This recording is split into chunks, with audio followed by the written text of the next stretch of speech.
गढ़चिरौली में पहली बार रोकड़े ज्वेलर्स द्वारा गहनों की एक भव्य एग्जीबिशन का आयोजन किया गया। 2 दिवसीय प्रदर्शनी गढ़चिरौली वासियों के लिए विशेष आकर्षण का केंद्र रहा। रोकड़े ज्वेलर्स के इस एग्जीबिशन में मुख्य अतिथि के रूप में गढ़चिरौली के पूर्व सांसद अशोक नेते उपस्थित रहे। उन्होंने आयोजन की सराहना करते हुए कहा कि इस तरह के प्रयास न केवल महिलाओं को आधुनिक और पारंपरिक आभूषणों से जोड़ते हैं, बल्कि आदिवासी बहुल क्षेत्र में लोगों को आधुनिक डिजाइन के जेवरात से भी परिचय कराएंगे।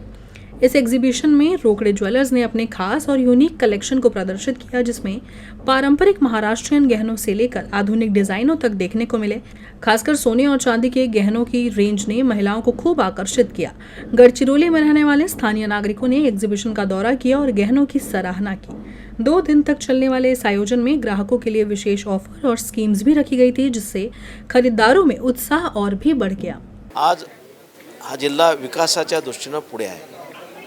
खरं म्हणजे येणाऱ्या 2-2.5 वर्षात 3 वर्षात सर्व कामं पूर्ण जर झाले, हा जिल्हा ओळखू शकणार नाही तुम्ही का हा गडचिरोली आहे की नागपूर आहे की पुणे आहे की मुंबई आहे।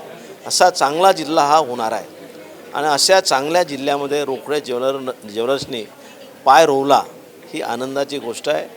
खरं म्हणजे विदर्भामध्ये अनेक ठिकाणी रोकड़े ज्वेलर्सचं काम आहे, पण आदिवासीसारख्या अतिदुर्गम बाहुल गडचिरोलीसारख्या शहरात त्यांनी याचं पाय रोवलं।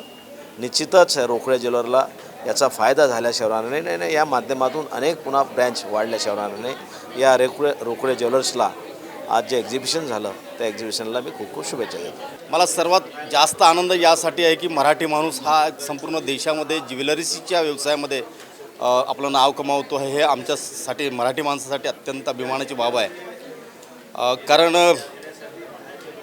मराठी माणूस सहसा पुढे हिम्मत करत नाही, धजावत नाही कुठल्याही व्यवसायामध्ये करण्याची, परंतु रोकड़े ज्वेलर्सच्या माध्यमातून मराठी माणूस या देशामध्ये प्रसिद्ध होतो, याचा मला सर्वात जास्त आनंद आहे।